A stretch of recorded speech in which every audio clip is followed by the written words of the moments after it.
Greetings, welcome back to Black Bear News, where we are discussing climate change, abrupt climate change, environmental destruction, and all things closely related to that. There are some news items that are of interest. I actually wanted to talk about this real quick. Apparently there was a bill passed in the Senate to end support for the war in Yemen. And this bill was introduced by none other than Bernie Sanders, one of the few progressive fighters in our government today. Yemen war vote in the U.S. Senate delivers rebuke to Trump. The UN Senate has advanced a measure to withdraw American support for a Saudi-led coalition fighting in Yemen. In a blow to President Donald Trump, many senators are unhappy with Mr. Trump's response to the murder of Saudi journalist Jamal Khashoggi. Secretary of State Mike Pompeo and Defense Secretary Jim Mattis had urged senators not to back the motion, saying it would worsen the situation in Yemen, of course. However, the senators voted 63-37 to take forward the bipartisan motion. This is amazing because there's a Republican majority in the Senate, and everybody was saying how this is helpful to Trump, and here they are saying not so much, not so fast. Why are senators unhappy with Trump? Criticism of Saudi Arabia has grown since Khashoggi, a U.S. resident, was killed while visiting the Saudi consulate in Istanbul in Turkey on October 2nd. U.S. media have said the CIA believes Saudi Prince Mohammed bin Salman ordered his killing. So that's all I'm going to read to this. I'm going to link it below. And if y'all didn't see the Putin and bin Salman like high-fiving each other, almost high-fiving each other at the G20 talks, it's worth a gander. These guys are just, living high on the hog, and nothing can stop them, apparently. So I'm going to move into some climate change news. This is from Grist. I don't know if I'm going to get this whole thing in, but I'm going to kind of give you all an overview of it. We broke down what climate change will do region by region. They're covering the recent Fourth National Climate Assessment. We broke down what climate change will do region by region. Yeah, we read each chapter of the report so you don't have to. So this starts out, look, at this point, even the most stubborn among us know that climate change is coming for our asses. We really don't have much time until the climate plagues. We're already getting a preview of mega wildfires, rising sea levels, superstorm after superstorm start increasing in frequency. The Fourth National Climate Assessment says all that and much more is on its way. Here's the thing, not all regions in the US are going to experience climate change in the same way. Your backyard might suffer different climate consequences than my backyard. And let's be honest, we need to know what's happening in our respective spaces so we can be prepared. I'm not saying it's time to start prepping your bunker, but I would like to know if my family should consider moving to higher ground or stocking up on maple syrup. Luckily, that new report, which Trump tried to bury on Black Friday, breaks down climate change's likely impact on 10 specific regions. Unluckily, the chapters are super dense. Silver lining, we at Grist divvied up the chapters and translated them into news you can actually use.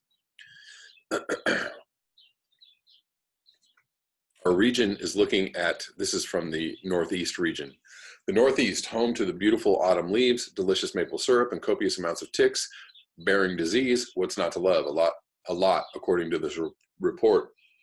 Our region is looking at the largest temperature increase in the contiguous United States, 3.6 degrees Fahrenheit, by the time 2035 rolls around. We're going to be slammed with the highest rates of sea level rise in the whole damn country, and we're going to have the highest rate of ocean warming. Urban centers are particularly at risk. Remember Superstorm Sandy. And if you're a fan of snuggling up beside the fire in your Connecticut mansion or whatever, be warned that winters are projected to warm in our region 3 times faster than summers. That means delayed ski seasons and less time to tap maple trees. Things are going to be rough on us humans, but dragonflies and damselflies, two insects literally no one ever thinks about, but that flourish in healthy ecosystems, are pretty much doomed. The report says their habitat could decline by as much as 99% by 2080. Can we just call that a 100?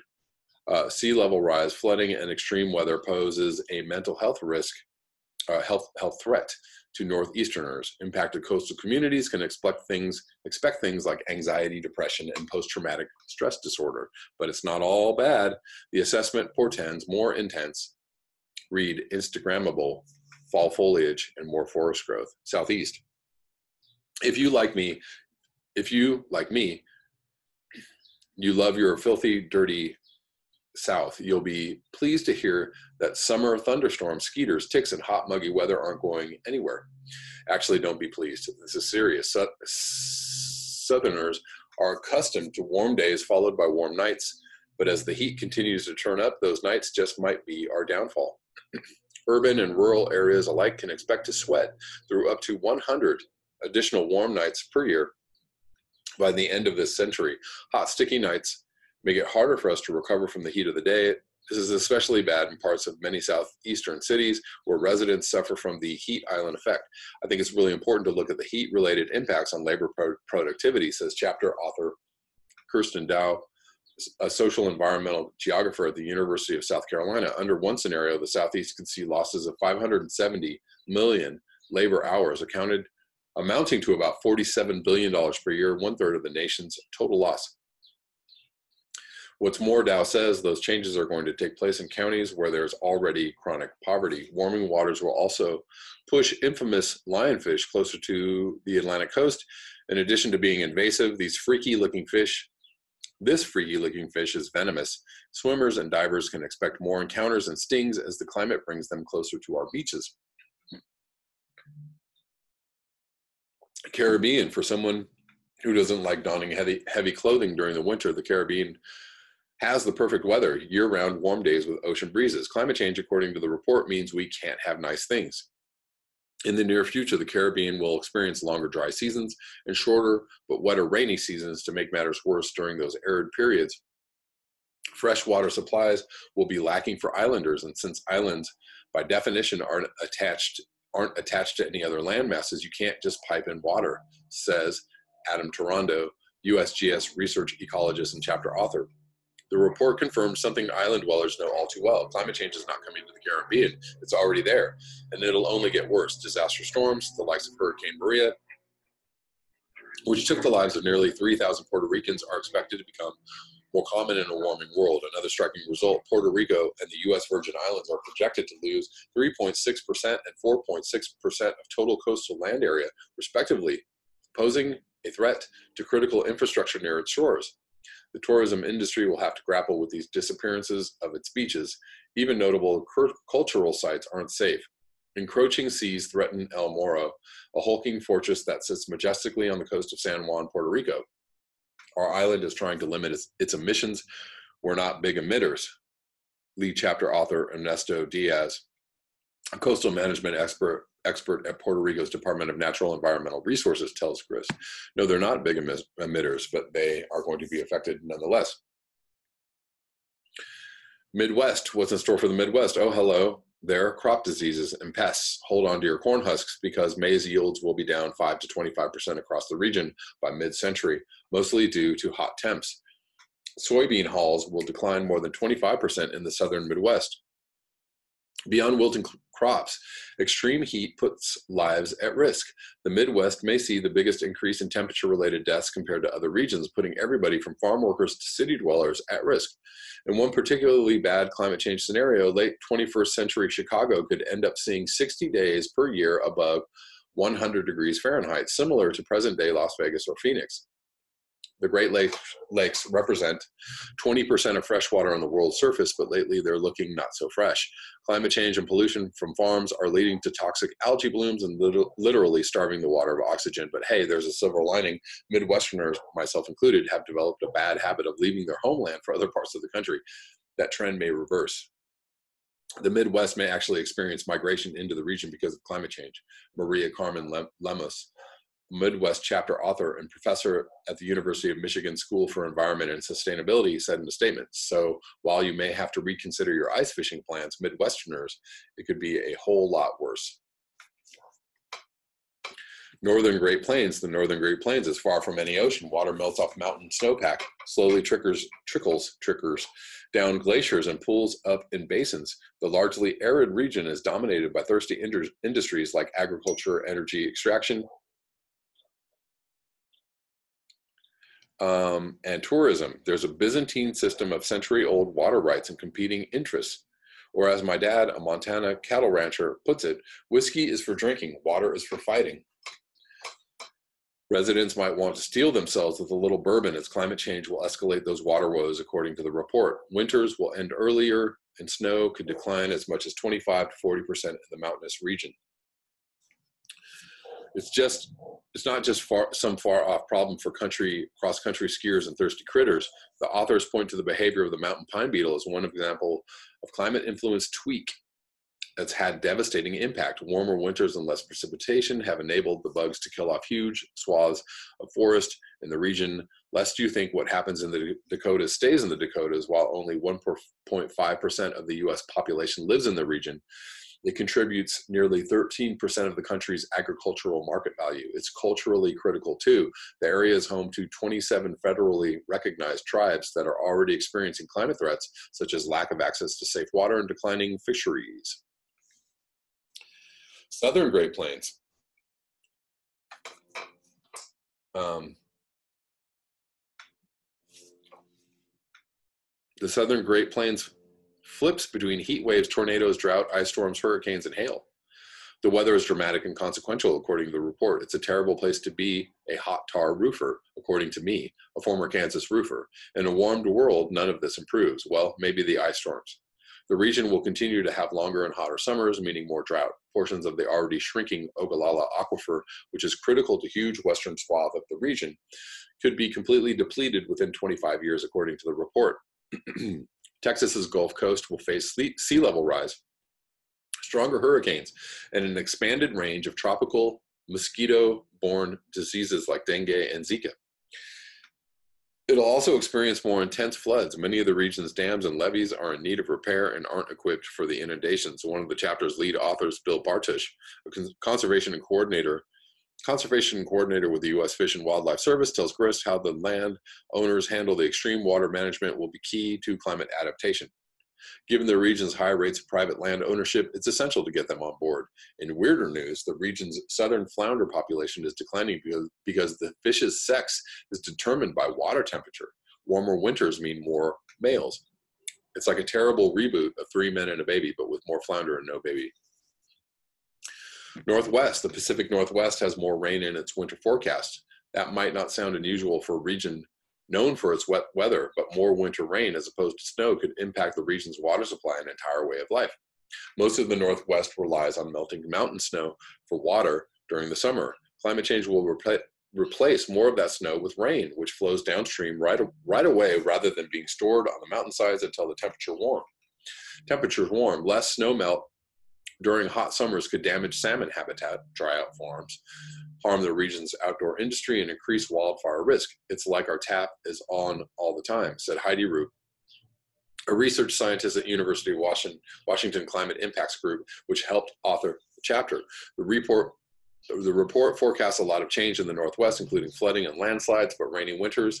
That's one thing that's not going away anytime soon. Southwest, I am large, I contain multitudes, Walt Whitman said of himself, but he could have very well said that of the Southwest, where stretches of desert give way to soaring, snow-capped mountains, yet this might not be the case for long. Climate change threatens all this beautiful ecological diversity, as well as the 60 million people who call this area home, including 182 tribal nations. The hottest and driest corner of the country is already suffering from heat waves, droughts, and increased wildfires. As a result, the Southwest, to put it bluntly, is running out of water.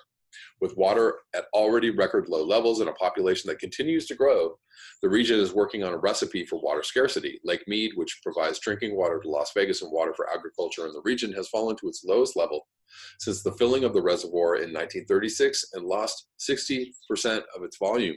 Coordinating chapter author Patrick Gonzalez, a climate scientist at the University of California, Berkeley, tells Grist.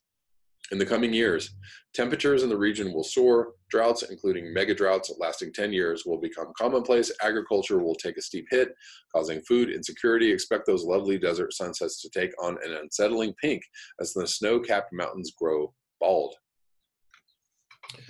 In Alaska, this is Alaska, water is life, life is shellfish, shellfish is power, but alas, climate change is about to do a number on the state's marine life, food webs, and species distributions.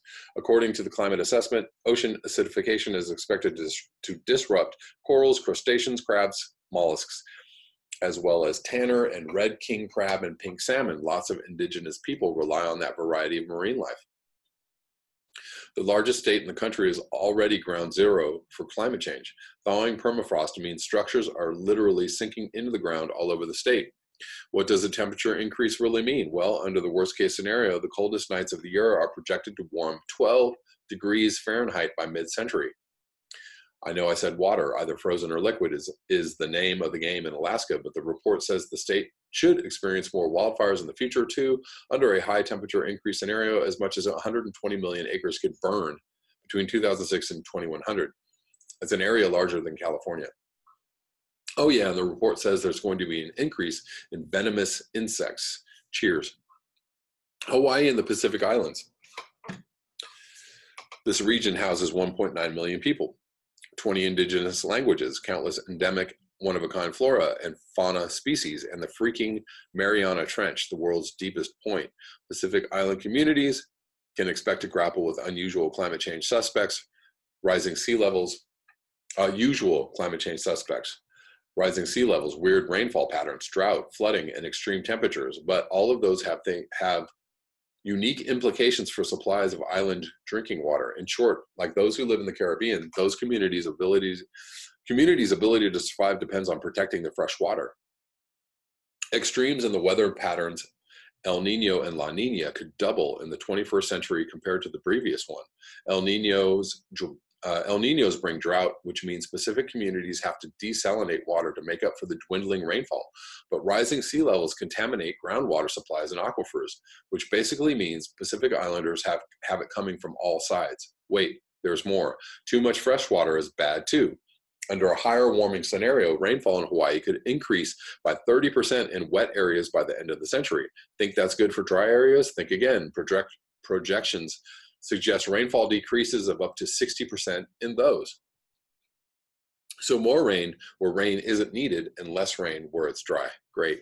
To end things on a sad note, because why the hell not, the National Climate Assessment states that nesting seabirds, turtles, and seals and coastal plants are going to be whacked by climate change.